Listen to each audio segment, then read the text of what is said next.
Hello everybody, it's Andy here from AM Media Games, and in today's video I'm going to be showing you how to create a simple cup, like a takeaway coffee cup that you'd get from like a Costa or a Starbucks or I don't know, whatever you have in your country.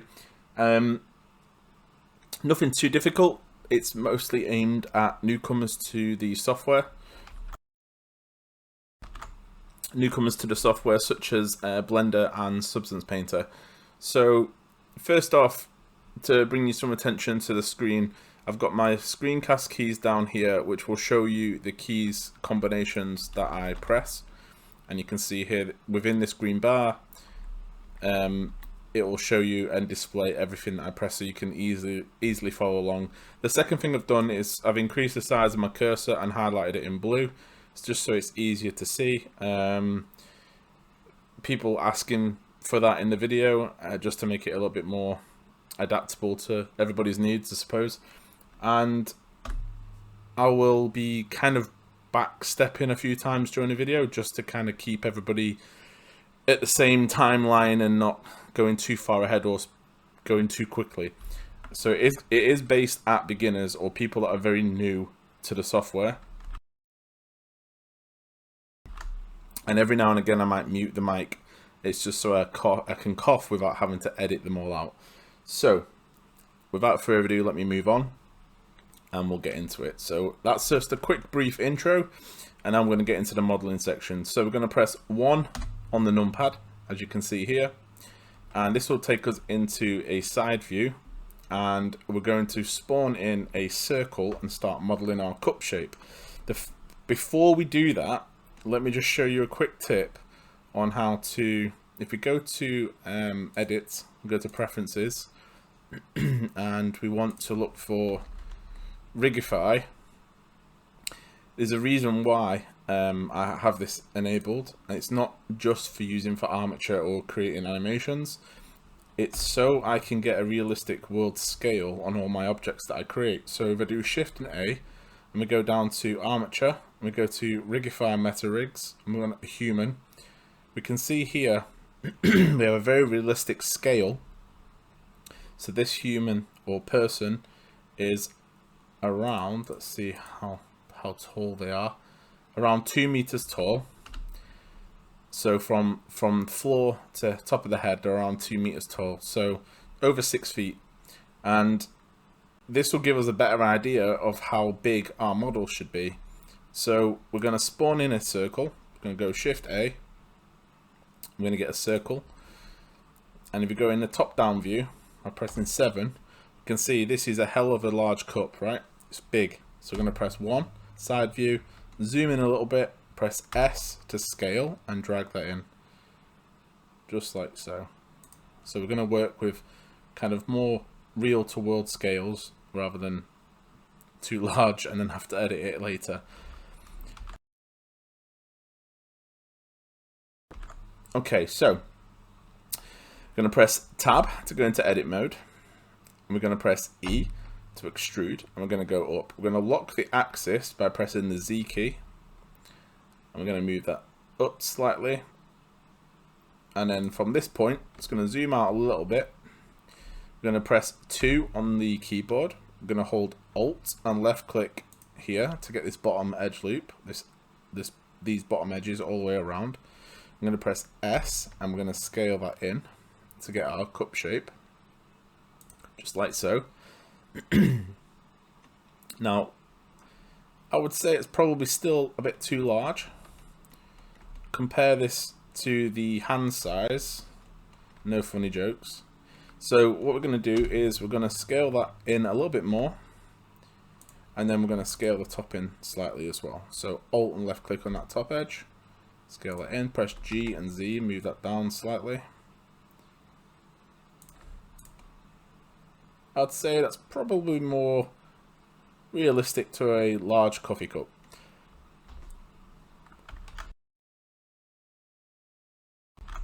Okay, so let's have a quick look now and see what else we need to do. So we're going to do the bottom part first. So we can hide this now. So press H, click on it, press H to hide. And then we're going to zoom in with our scroll wheel. and we're going to select our mesh. We're going to do Control A. We're going to set rotation and scale to reapply its size. So if we do add any modifiers like bevels or anything like that, even arrays or mirrors, it's always important to make sure that you have the correct scale and size. You can tell if it's been done if your scale is smaller and you have details here in your location or rotation, or even your scale isn't 111, then this can impact your modifiers. So now that we're happy with the size, we're going to press 1 to go side view. It's going to double check, making sure that we're happy with the upper edge, and make sure that we're happy with the bottom edge. So I'll leave that there just for a few seconds, just so you can kind of cross compare between what you have and what I have on screen. It doesn't have to be exact, just within a degree of similarity, I suppose. So we're going to go and scroll down. So we're going to hold middle mouse button, and we're going to go downwards, or up, sorry, with the mouse. And then we're going to select this outer edge. So we're going to go from object mode into edit mode. Press 2 on the keyboard, hold Alt and left click, and we're going to press E and S to scale inwards. Make a little lip. And then we're going to go and zoom in a bit more so we can see what we're doing. Press E and Z. We're going to go up, and then ES, ES. So we're going to have a couple just like this. Press 1 to go to vertices. We're going to right click and then merge at center. So that's the bottom of the cup done.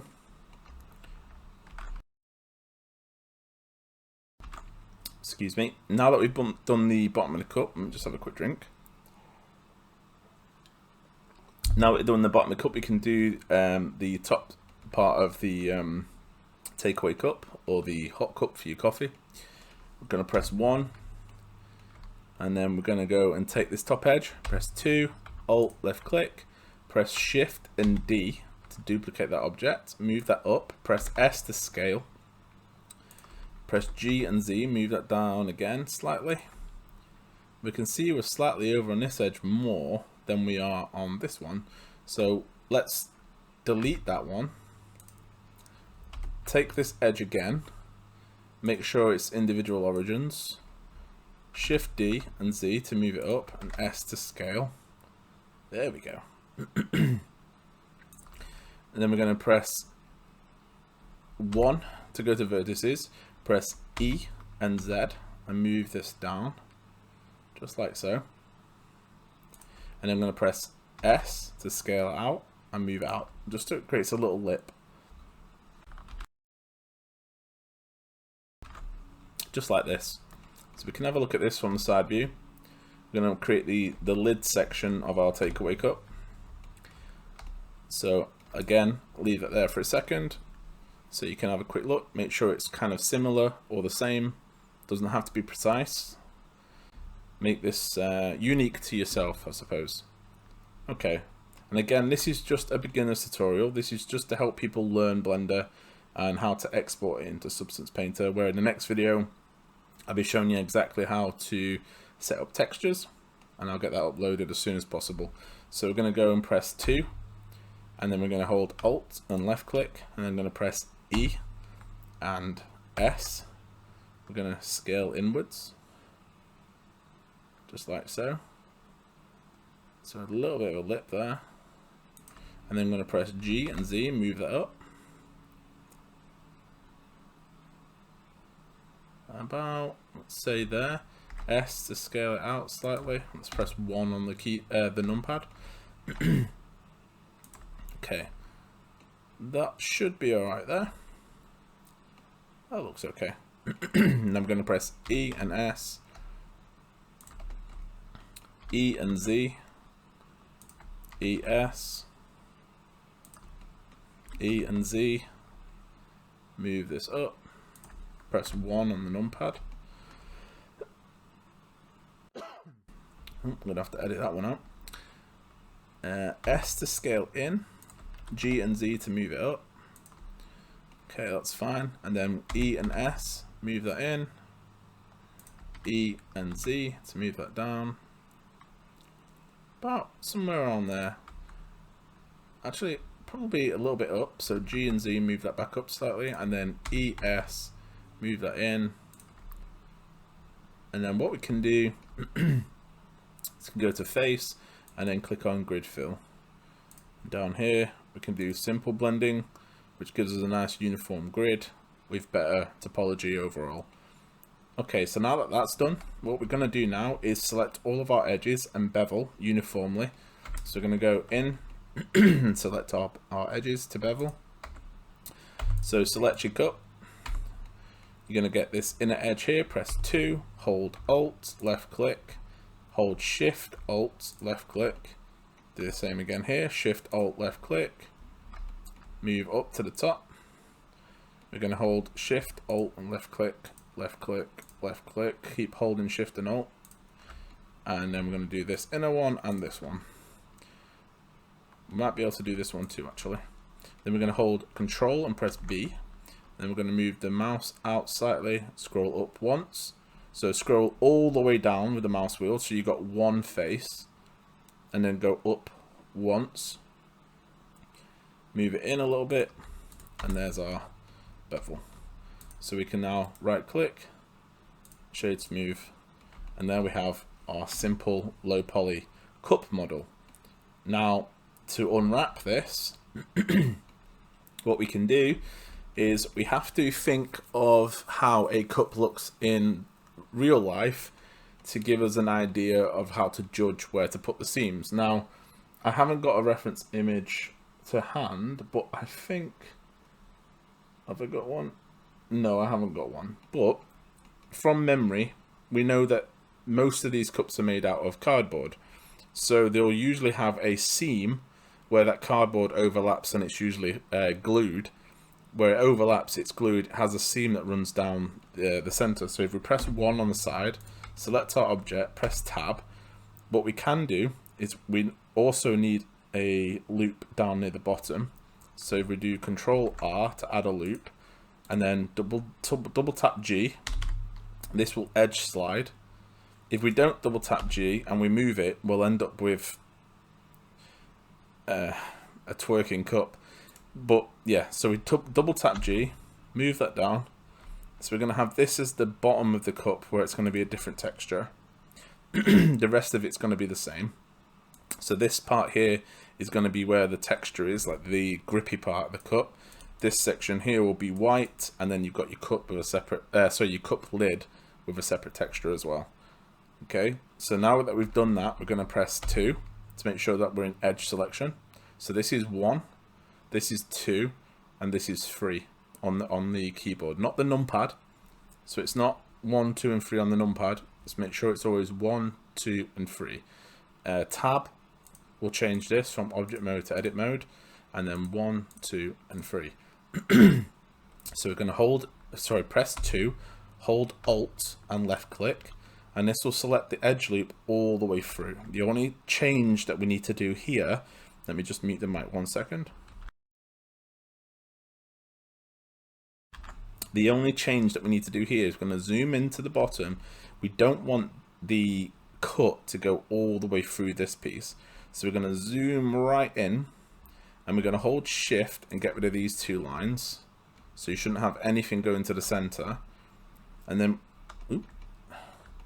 so if this happens, I did actually do a YouTube short on this. If you can see here, this is called camera clipping. If you go to the top here and then go to view and then change the clip start and drag it all the way down, it'll get rid of that for you. So press N to get rid of that menu. Okay, so if we hold Shift and Alt, we can then left click here, and then we'll get that inner loop on the bottom side of the cup. Now we're going to press U and then mark seam. The next thing we're going to do is this top section. So we're going to hold Alt and left click, keeping the seam within this, and we'll notice that we get a loop all the way through. Now we don't want that, so what we need to do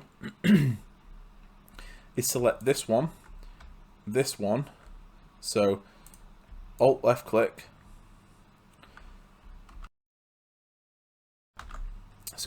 Alt left click on this one here, and then press Shift. And then what we can do then is we know that this is the center line Oh, have I selected the wrong one? I think I have, yeah. So it's this one here. We'll press left click on this one to select this edge, and then we'll go, where is it? This one here. Then we'll go all the way in, hold control and left click, and that should then select all of the edges that form that loop on that side. Then we're going to hold shift, alt and left click to select this inner edge loop that goes all the way around. And then what we're going to do is press U, and then we're going to click on mark seam, and this will help us unwrap our object. So we're going to select our cup, press tab, press let's do A to select all. We're going to go to UV editing, zoom in on our mesh. We have our UV grid on the side here, and then what we can do is, if you're in 4.3.0, this menu is going to look slightly different for you. Oops, this will look slightly different. Sorry, if you're not in this version, it'll look different to how mine is. So if you're in the latest version of Blender, it'll look the same. So you're going to press U, unwrap, and then do angle based. And we can see here that we have that top cup section, which is this part here, cut out. And we have, excuse me, we have that bottom loop section. So that's the bottom of the cup here. So imagine you had a pair of scissors and you cut here. And let's show you what I mean. And this is what would happen. So here's where the seam is that we created, and all we did was we cut the cup in this section here and then rolled it out flat on a piece of paper.